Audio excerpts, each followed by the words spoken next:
नमस्कार, जय हिंद दोस्तों। आपके अपने चैनल एपेक्स ग्रुप पे आपका हार्दिक स्वागत है। हमें उम्मीद है कि आप लोग बहुत अच्छे होंगे और अच्छे से पढ़ाई कर रहे होंगे। बहुत ही जोश के साथ यहाँ पर वीडियो स्टार्ट होती है। चलिए आज का अपना क्वेश्चन स्टार्ट करते हैं। अगर आपको हमारा वीडियो पसंद आए तो हमारे चैनल को सब्सक्राइब ज़रूर करें। चलिए स्टार्ट करते हैं। यहाँ पे मॉडल पेपर चलता है 30 प्रश्न 30 चैप्टर से डेली। दोस्तों यहाँ पे 30 क्वेश्चन 30 चैप्टर से आपको करवाया जाता है हिंदी के 30 प्रश्न 30 चैप्टर से। चलिए स्टार्ट करते हैं आज का अपना पहला क्वेश्चन। चलिए, झरना किस लेखक की कृति है? झरना किस लेखक की कृति है? चलिए आंसर को कीजिए जल्दी जल्दी। Option A Suryakant Tripathi, B Dharamvir Bharati, C Sumitra Nandan Pant, D Jaishankar Prasad. चलिए बताइए जल्दी से जी। अगर आपको आपके एग्ज़ाम में पूछ ले कि क्रांतिकारी कवि कौन है, हिंदी के क्रांतिकारी कवि कौन है, क्रांतिकारी कवि, तो आपको सूर्यकांत त्रिपाठी लगाना है। धर्मवीर भारती, सूरज का सातवां घोड़ा घोड़ा पूछ लिया। सूरज का सातवां घोड़ा, सूरज का सातवां घोड़ा किसका है? तो धर्मवीर भारती लगाएंगे। सूरज का सातवां घोड़ा किसकी रचना है? धर्मवीर भारती की। सुमित्रा नंदन पंत की आपको मैंने बताया था कि इनकी पल्लव चितंबरा किसकी है? पल्लव चितंबरा, ये सब सुमित्रा नंदन पंत की रचनाएं हैं। जयशंकर प्रसाद से पूछता है कि इनकी प्रमुख रचना कौन है? कामायनी। कामायनी जयशंकर प्रसाद की प्रमुख रचना है। फिलहाल इस क्वेश्चन का राइट आंसर जाएगा जयशंकर प्रसाद। कामायनी, झरना, ये सब किसकी रचना है? जयशंकर प्रसाद का। चलिए नेक्स्ट क्वेश्चन देखते हैं। हिंदी वर्णमाला में उसमें व्यंजन कौन सा है? चलिए बताइए, हिंदी वर्णमाला में उसमें व्यंजन कौन सा है? Option A B C D बताइए। आपको मैं बता दूं कि हिंदी वर्णमाला में टोटल 52 वर्ड होते हैं। कितने वर्ड? 52 वर्ड होते हैं। हिंदी वर्णमाला में स्वरों की संख्या कितनी होती है? स्वरों की संख्या कितनी होती है? 11। व्यंजनों की संख्या कितनी होती है? व्यंजन कितने होते हैं हिंदी वर्णमाला में? 33 होते हैं। फिलहाल इस क्वेश्चन का आंसर बताइए आप लोग। हिंदी वर्णमाला में उस व्यंजन कौन सा है? अरे यार, उस मतलब जिन वर्डों को बोलने में हमारे मुख से उष्मा निकलती है, उस मतलब उष्मा बाहर निकलती है। बोलिए, या र ला वा, कोई उष्मा निकल रही? नहीं। अब श श स ह बोल रहे हैं ना हम, आप बोल के देखिए ना, आपके मुख से उष्मा निकल रही होगी। हवा, गर्म हवा की तरह निकल रही होगी। जहाँ पे हमारे मुख से उष्मा निकलती है वहाँ पे कौन सा, वहाँ पे उष्म व्यंजन होता है। हमारा ऑप्शन नंबर बी राइट है। चलिए नेक्स्ट क्वेश्चन देखते हैं। पेट में लगने वाली आग को कहते हैं, पेट में लगने वाली आग को क्या कहते हैं? दवानल, जठराग्नि, वडवानल, इनमें से कोई नहीं। चलिए बताइए, उत्तर जल्दी से बताइए। दवानल, देखिए जंगल में लगने वाली आग पूछ ले, अगर एग्जाम में पूछ ले जंगल में लगने वाली आग को क्या कहते हैं? जंगल में लगने वाली आग को क्या कहते हैं? जंगल में लगने वाली आग को कहते हैं दवानल। पेट में लगने वाली आग के बारे में कहे तो ये पेट में लगने वाली आग को कहते हैं, पेट में लगने वाली आग को क्या कहते हैं? जठराग्नि। दवानल जंगल में लगने वाली आग होती है, जंगल में लगने वाली आग होती है। अब बताइए वडवानल क्या है? इसको कहते हैं समुद्र, समुद्र में लगने वाली आग को क्या कहते हैं? वडवानल। चलिए स्क्रीनशॉट ले लीजिए आप लोग इसका। Very very most important question है, वेरी इंपॉर्टेंट क्वेश्चन है। नोट कर लीजिए या स्क्रीनशॉट ले लीजिए। चलिए नेक्स्ट क्वेश्चन देखते हैं। फिलहाल इस क्वेश्चन का उत्तर जाएगा जठराग्नि। चलिए नेक्स्ट क्वेश्चन देखते हैं। ए का उच्चारण स्थान है, ए का उच्चारण स्थान है, बताइए। ए का उच्चारण स्थान है कंठ, तालु, मूर्धा, कंठ तालव्य। अब आप बताइए, कंठ मैंने आपको बताया था कंठ के लिए क्या होता है कि का वर्ग पूरा जो होता है, का वर्ग पूरा, का वर्ग जो होता है, मैंने आपको बताया था कि का वर्ग पूरा, का वर्ग जो होता है वह कंठ से बोला जाता है। का वर्ग किससे बोला जाता है? कंठ से। और चा वर्ग किससे? चा वर्ग तालु से बोला जाता है। मूर्धा, मूर्धा किससे बोला जाता है? टा वर्ग। टा वर्ग जो मूर्धा से बोला जाता है। अब आपसे पूछा है कि एक चीज़ ये बताइए, कंठ से ये बोला जाता है छोटा आ, स्वर किन से बोले जाते हैं? देखिए, छोटा बड़ा जो होता है कंठ से बोला जाता है। तालु छोटी ई और बड़ी सी बोली जाती है, तालु से बोला जाता है। और ऊ जो होता है ये ओठ से बोला जाता है, जो है ऊ, और ऊ किससे बोला जाता है? ओष्ठ से बोला जाता है, ऊ। चलिए इसका राइट आंसर बताइए। ए अब पूछ रहा है ए देखिए, आप बताइए ए किससे मिलके बनता है? चलिए इसका स्क्रीनशॉट ले लीजिए, बहुत ही इंपॉर्टेंट है। चलिए हम बता रहे हैं।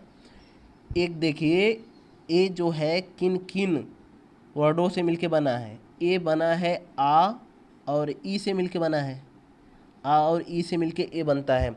आ बताइए, आ का उच्चारण स्थान क्या है? कंठ है। आ का उच्चारण स्थान क्या है? कंठ। और ई का उच्चारण स्थान क्या बताया मैंने अभी? तालु। अब बताइए, ये दोनों मिल के ए बने हैं तो इसका उच्चारण स्थान क्या होगा? क्या होगा? ऑप्शन नंबर डी, क्या? कंठ तालव्य। चलिए नेक्स्ट क्वेश्चन देखते हैं। जहां पर उपमेय में उपमान का आभेद आरोप हो वहां कौन सा अलंकार होता है? चलिए बताइए। अनुप्रास अलंकार, उत्प्रेक्षालंकार, रूपक अलंकार, यमक अलंकार। जहां पर उपमेय में उपमान का आभेद आरोप हो वहां कौन सा अलंकार होता है? चलिए जल्दी बताइए आप लोग।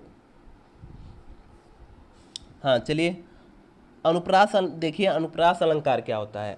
अनुप्रास अलंकार वो होता है जहाँ पर, मैंने पीछे बताया था, पीछे के वीडियो देखेंगे, जहाँ पर वर्णों की आवृत्ति होगी। किसकी?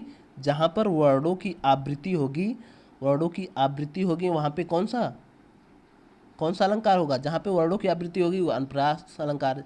जिन जिन जिन वाक्य में जन, जनु, जानो, मनु मानो,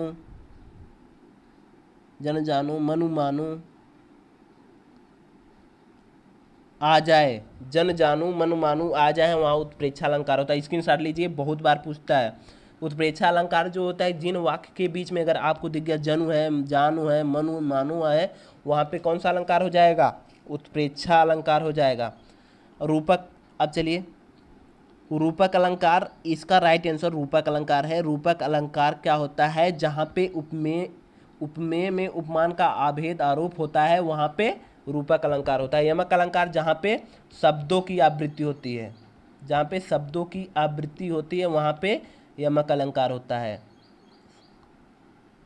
चलिए नेक्स्ट क्वेश्चन देखते हैं। फिलहाल इसका राइट आंसर रूपक अलंकार होगा। चलिए नेक्स्ट क्वेश्चन। नायक शब्द का स्त्रीलिंग है, नायक शब्द का स्त्रीलिंग है। चलिए बताइए। ऑप्शन ए नायिका, नायकी, नायिकाएं, नायकी। इसका राइट आंसर है ए, क्या? नायिका। चलिए नेक्स्ट क्वेश्चन देखते हैं। बाजार में किस संज्ञा का बोध होता है? बाजार में किस संज्ञा का बोध होता है? जल्दी जल्दी आप लोग आंसर लगाइए। चलिए, ऑप्शन ए भाववाचक, जातिवाचक, समूहवाचक, व्यक्तिवाचक।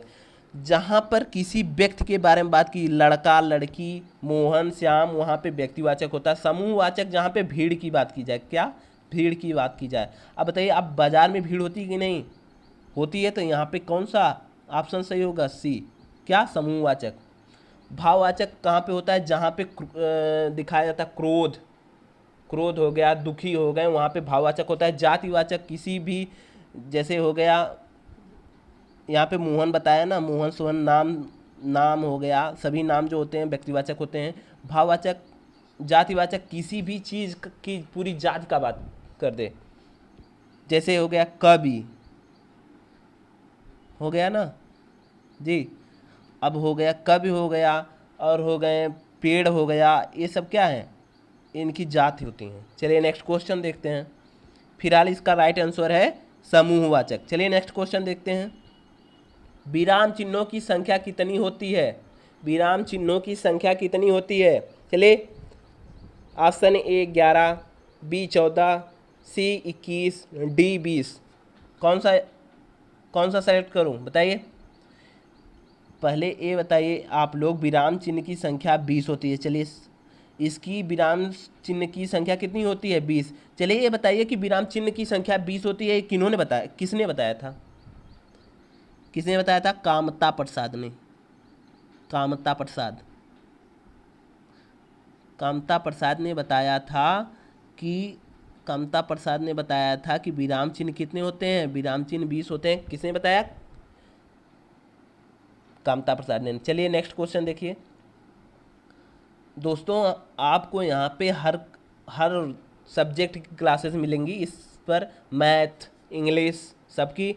मैं आपको यहाँ पे हिंदी की 30 क्वेश्चन, 30 प्रश्न करवा रहे हैं। 30 प्रश्न 30 चैप्टर से, डेली 30 चैप्टर से करवा रहे हैं। आपको डेली मिलता है यहाँ पे 2 PM पे। आपको मैंने कहा था, इसके पिछले वीडियो में बताया था आपको कि 3 PM पे आपको डेली मनोविज्ञान की क्लासेस मिलेंगी, आज से स्टार्ट होंगी। चलिए, इसमें फिलहाल राइट आंसर बताइए आप लोग। गुरुदेव शब्द में समास है। चलिए बताइए। मैंने आपको बता रखा है कि मैंने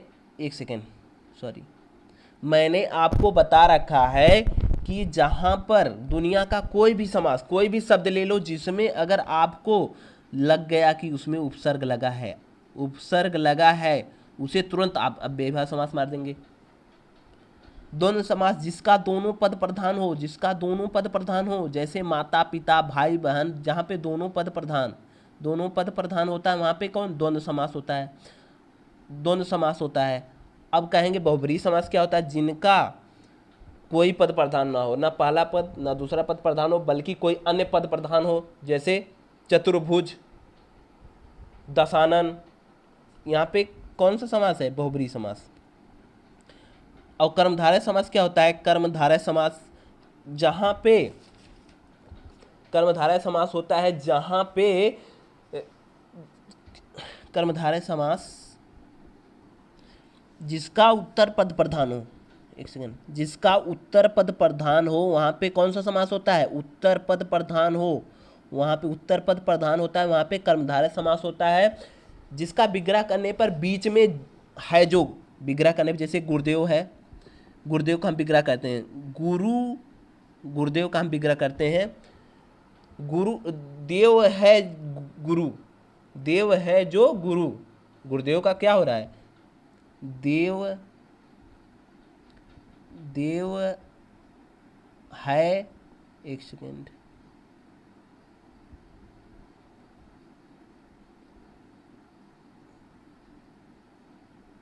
देव है जो गुरु।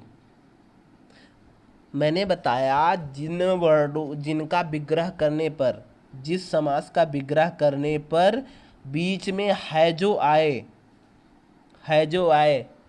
नीलकमल, नीला है जो कमल, नीलकमल, जैसे नीला है जो कमल, नीलकमल में भी कर्मधारय समास होगा। गुरुदेव, देव है जो गुरु, यहाँ पे कौन सा? कर्मधारय समास हो गया। चलिए नेक्स्ट क्वेश्चन देखते हैं, 10। यह नई साड़ी है, वाक्य में नई क्या है? यह नई साड़ी है, वाक्य में नई क्या है? संज्ञा, सर्वनाम, विशेषण, क्रिया। चलिए बताइए। जहां पर देखिए, यह नई साड़ी है, साड़ी की विशेषता बता रहा है, वह क्या? नई है। साड़ी की विशेषता बता रहा है कि वह नई है। यहाँ पे नई क्या हो गया? विशेषण हो गया। ऑप्शन नंबर सी सही होगा। चलिए नेक्स्ट क्वेश्चन देखते हैं। रेलगाड़ी शब्द है तत्सम, देशज, संकर, विदेशज। चलिए बताइए। संस्कृत का शुद्ध शब्द क्या होता है? तत्सम होता है। संस्कृत का शुद्ध शब्द जो होता है वह तत्सम होता है। देशज शब्द क्या होता है? जो हमारे यहाँ गांव शहर में बोला जाता है, वह क्या होता है? जो गांव शहर में बोला जाता है, वो देशज शब्द होता है। संकर वर्ण क्या होता है? संकर वर्ण देखिए, यहाँ पे संकर वर्ण है, रेलगाड़ी। संकर वर्ड मतलब जो मिला हुआ वर्ड है। रेलगाड़ी, यहाँ पे कौन संकर वर्ड है। विदेशज जो विदेशों से आई है, जैसे विदेशों से क्या आई है, जैसे नशा, नशा ये विदेशज वर्ड है। चलिए फिलहाल इस क्वेश्चन का राइट आंसर है संकर। संकर वर्ड है रेलगाड़ी, क्या है, संकर। चलिए नेक्स्ट क्वेश्चन देखते हैं। एक सेकेंड, चलिए। निम्नलिखित में शुद्ध वर्तनी वाला शब्द है, निम्नलिखित में शुद्ध वर्तनी वाला शब्द है। ज्योत्सना, ज्योत्सना, ज्योत्सना, ज्योत्सना। चलिए बताइए फिलहाल इसका कौन सा राइट आंसर है, आप बताइए। ए बी सी डी की कौन सा राइट आंसर है। आपको ये देखना है जिसके बीच में आधा ता और आधा सा हो और स्टार्टिंग में भी आधा जा हो, वही आपका राइट आंसर होगा ज्योत्सना का। बहुत बार एग्जाम पूछा है, वेरी मोस्ट इंपॉर्टेंट क्वेश्चन है, very most important question. Exam में बहुत बार पूछा है दोस्तों, टेट सीटेट हर एग्जाम में पूछता है कि ज्योत्सना, ज्योत्सना कौन सा शुद्ध है। तो आपको देखना है आधा जा जिसमें हो और बीच में जो है वो है आधा आधा हो, आधा ता आधा शा, अर्थात हमारा राइट आंसर क्या है, ऑप्शन नंबर डी। क्या है, डी। चलिए नेक्स्ट क्वेश्चन देखते हैं। निम्न में शुद्ध वाक्य है, उन्हें एक पुत्र है। आपको लग रहा है उन्हें एक पुत्र है, ये सही है, बिल्कुल नहीं। उनको एक पुत्र है, यह भी नहीं सही है। उनके एक पुत्र है, या क्या सही है, नहीं। उनका एक पुत्र है, चलिए राइट आंसर हमारा सी है, उनका एक पुत्र है, यह सही है। चलिए नेक्स्ट क्वेश्चन देखते हैं। पश्चिमी हिंदी की सर्वाधिक प्रमुख बोली इनमें से कौन है। पश्चिमी हिंदी की सर्वाधिक बोली इनमें से कौन है, आप बताइए। मारवाड़ी कहाँ पे बोली जाती है, मारवाड़ी कहाँ पे बोली जाती है। जैसलमेर, जैसलमेर में बोली जाती है। जोधपुर में भी यही बोली जाती है, जोधपुर में भी मारवाड़ी बोली जाती है। मेवाड़ में बोली जाती है, जोधपुर में बोली जाती है, अजमेर में बोली जाती है। मारवाड़ी भाषा कहाँ में बोली जाती है, यह जैसलमेर, मेवाड़, अजमेर, जोधपुर, ये यहाँ पर मारवाड़ी भाषा। भोजपुरी हमारे पूर्वांचल की बोली क्या है, भोजपुरी। जैसे हमारे आजमगढ़ में, बनारस में कौन सी भाषा बोली जाती है, भोजपुरी बोली जाती है। खड़ी बोली, ये खड़ी बोली कहाँ की है, ये हमारे लगभग आधी दिल्ली में भी, मतलब हमारे कुछ भाग में, दिल्ली के कुछ भाग में भी खड़ी बोली बोली जाती है। मुरादाबाद, रामपुर, सहारनपुर, यहाँ क्या मुरादाबाद, सहारनपुर, कहाँ क्या कौन सी बोली बोली जाती है, यहाँ पे खड़ी बोली बोली जाती है। और यहाँ पे हमारा राइट आंसर है ए। क्या है, ए। ब्रज भाषा जो है पश्चिमी हिंदी की सर्वाधिक प्रमुख बोली क्या है, ब्रज भाषा। फिलहाल हमारा राइट आंसर ए है। चलिए नेक्स्ट क्वेश्चन देखते हैं। मीनाक्षी का अर्थ क्या होता है, मीनाक्षी का अर्थ क्या होता है। मोरनी, मछली की तरह गोल आँखों वाली, यमुना नदी, पूनम की चांदनी। चलिए बताइए, हमारा राइट आंसर होगा बी, मछली की तरह गोल आँखों वाली को क्या हम कहते हैं, मीनाक्षी। मीनाक्षी किसे कहते हैं, जिसकी आंखें जो हों मछली की तरह गोल हों। चलिए नेक्स्ट क्वेश्चन देखते हैं, क्वेश्चन नंबर 15। वीर रस का अस्थाई भाव है, वीर रस का अस्थाई भाव है। ऑप्शन ए शोक, बी भय, सी उत्साह, डी निर्वेद।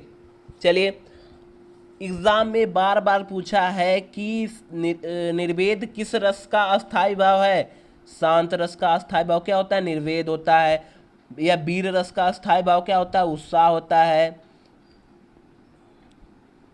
भय किसका अस्थाई भाव है, रौद्र रस का अस्थाई भाव, क्या, रौद्र, रौद्र रस का अस्थाई भाव क्या होता है, भय होता है। शोक क्या होता है, करुण रस का अस्थाई भाव क्या होता है, शोक होता है। फिलहाल इसमें आप वीर रस पूछा है, ऑप्शन नंबर सी में आप देख रहे हैं कि वीर रस है, तो इसलिए हमारा यहाँ पे ऑप्शन नंबर सी सही होगा, उत्साह। चलिए नेक्स्ट क्वेश्चन देखते हैं, नेक्स्ट क्वेश्चन देखते हैं 16। हनुमान की पूछ में लगन न पाई आग, लंका सिगरी जल गई, गए निशाचर भाग। प्रस्तुत पंक्तियों में कौन सा अलंकार है, चलिए बताइए। अतिशयोक्ति अलंकार, रूपक अलंकार, अनुप्रास अलंकार, यमक अलंकार। चलिए बताइए, आंसर करिए जल्दी जल्दी। आपको मैंने बताया था कि जिसमें शब्दों की आवृत्ति होगी, जिसमें शब्दों की आवृत्ति होगी वहाँ पे यमक अलंकार।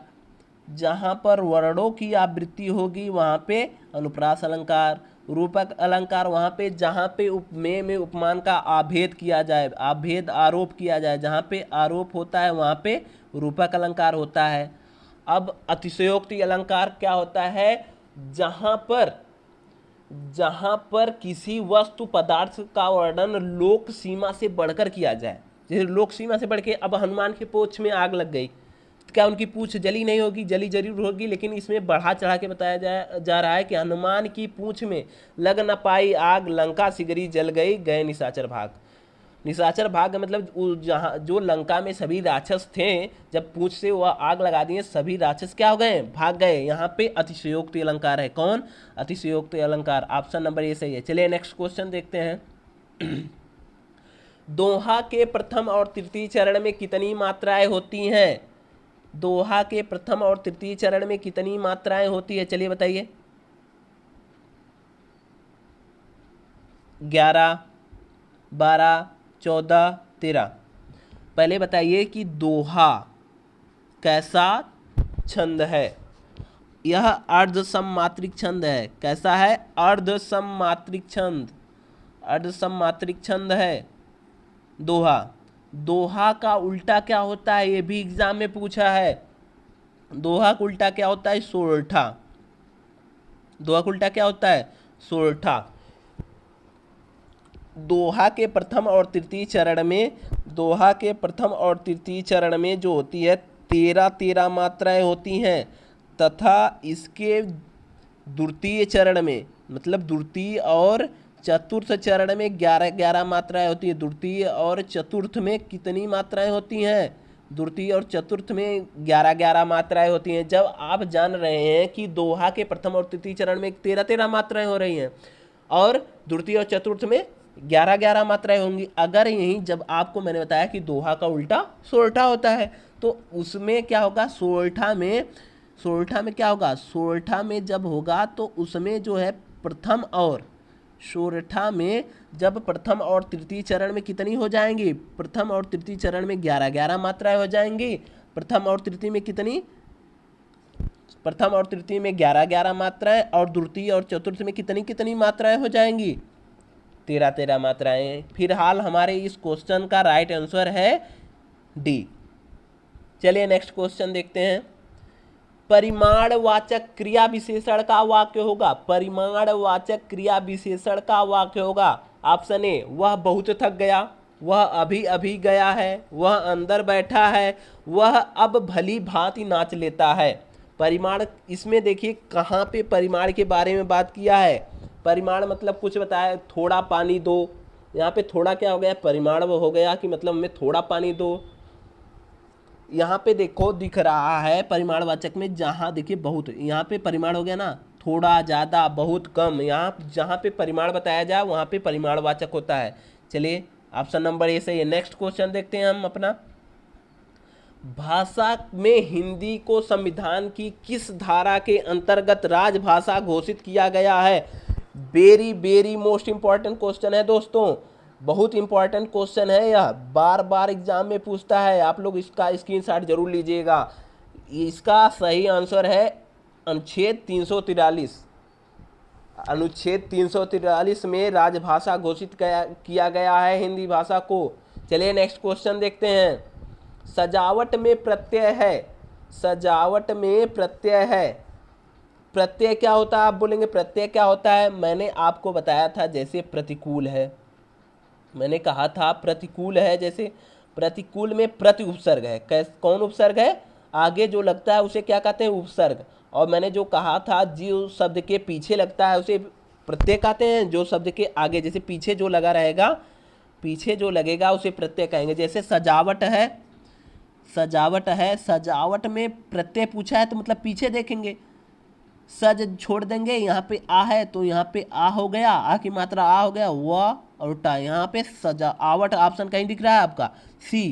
सी में आहट आवट नहीं, ऑप्शन नंबर बी में दिख रहा है। ऑप्शन नंबर बी आवट दिख रहा है, इसलिए हमारा राइट आंसर क्या होगा? Option number B. चलिए नेक्स्ट क्वेश्चन देखते हैं।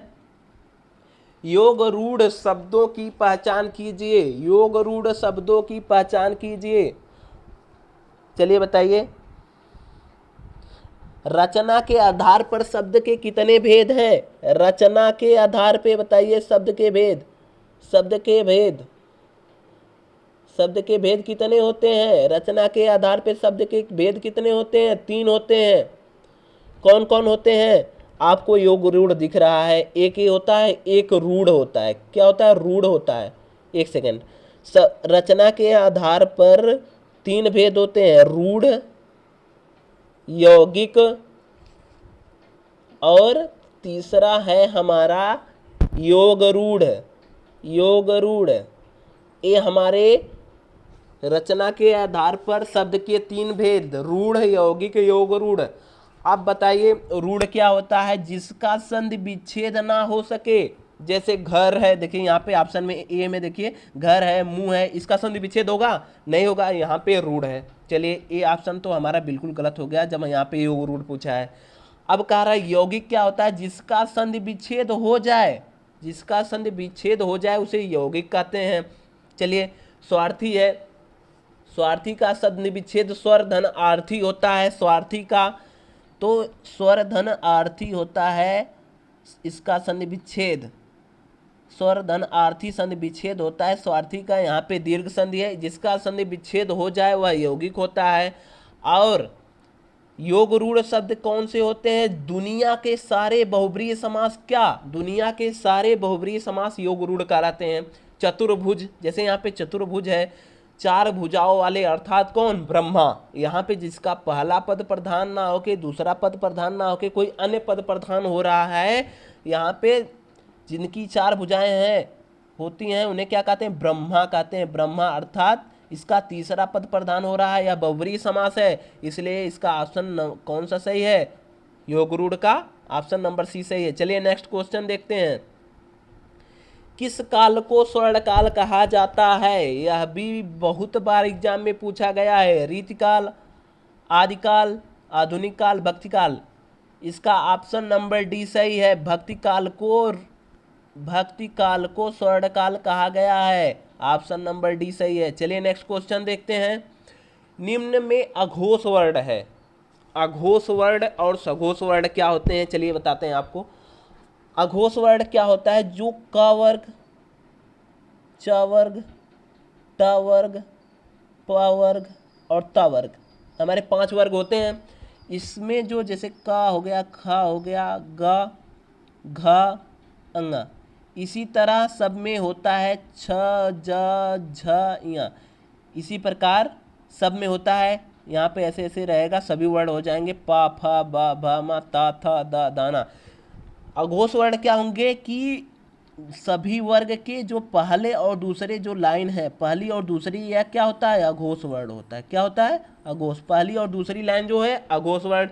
आपसे पूछा है अघोष वर्ण बताइए। अब बताइए इसमें अघोष वर्ण कोई दिख रहा है आपको? बा, पा, फा, देखिए यहाँ पे हो जाएगा पा के बाद फा, यहाँ पे देखिए आपका हो जाएगा, एक सेकेंड कलर ले लें, हाँ चलिए, यहाँ पा है, यहाँ पे हो गया फा हो जाएगा, यहाँ पे बा हो जाएगा, यहाँ पे भा हो जाएगा, यहाँ पे मा हो जाएगा।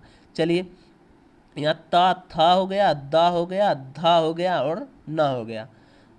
टा के बाद ठा हो गया, डा हो गया, ढा हो गया और अड़ा हो गया। चलिए बताइए इसमें अघोष पूछा है, आपके पहले और दूसरे क्रम में बताना है कि इसमें से कुछ आपको दिख रहा है। बा देखिए आपके पहले और दूसरे वर्ग में नहीं दिख रहा है, इसलिए ये गलत हो गया। ला दिख रहा है? ला तो नहीं दिख रहा है, यह भी गलत है। छ देखिए यहाँ पे आपको दूसरे नंबर पे मिल गया छ यहाँ पे, इसलिए यह अघोष वर्ण है। ऑप्शन नंबर सी सही है। चलिए नेक्स्ट क्वेश्चन देखते हैं। फिलहाल इसका राइट आंसर क्या है? छ। चलिए नेक्स्ट क्वेश्चन देखते हैं। जो पूजा के योग्य हो उसे कहा जाता है पूजनीय, पूज्य, पूजनीय, पूजनीय। बहुत लोग एग्जाम में आता है ऑप्शन नंबर सी सही मार के चले जाते हैं, लेकिन यह बिल्कुल गलत है। पूजनीय भी गलत है, पूज्य भी गलत है। इसका ऑप्शन नंबर ये सही है। पूजनीय बोला जाता है, जो पूजा के योग्य हो उसे क्या बोला जाता है? पूजनीय। चलिए नेक्स्ट क्वेश्चन देखते हैं। उड़ती चिड़िया के पंख गिरना का अर्थ है, उड़ती चिड़िया का पंख गिरना का अर्थ है होशियार होना, मतलबी होना, अनुभव होना, मूर्ख होना। चलिए आप आंसर दीजिए जल्दी जल्दी इसका। होशियार होना, मतलबी होना, अनुभव होना, मूर्ख होना। यहाँ पे मूर्ख होना नहीं होगा, मतलबी होना नहीं होगा, होशियार होना भी नहीं होगा। अरे अनुभव होना यार, अनुभव होगा तभी ना वहाँ उड़ती हुई पक्षी का पंख गिन लिया। इसलिए इस क्वेश्चन का राइट आंसर क्या है? सी। चलिए नेक्स्ट क्वेश्चन देखते हैं। निम्न शब्दों में से विदेशज भाषा का चयन करें। विदेशज भाषा का चयन करें जो विदेशों का आया हो, विदेशों से लिया गया हो। कृपा ये अपने यहाँ का भाषा है, धातु यहाँ की है, देवता भी यहाँ के हैं, नशा ये देखिए विदेशों से आई है, विदेशों से आई है नशा, इसलिए यहाँ पे ऑप्शन नंबर डी सही होगा हमारा। विदेशज भाषा कौन सा है? नशा। चलिए नेक्स्ट क्वेश्चन देखते हैं। सूरज का सातवां घोड़ा किसकी रचना है? सूरज का सातवां घोड़ा किसकी रचना है? अब आपसे पूछ लिए हम, एग्जाम में पूछ लिया कामायनी किसकी प्रमुख रचना है, कामायनी किसकी प्रमुख रचना है, तो आप क्या लगाएंगे?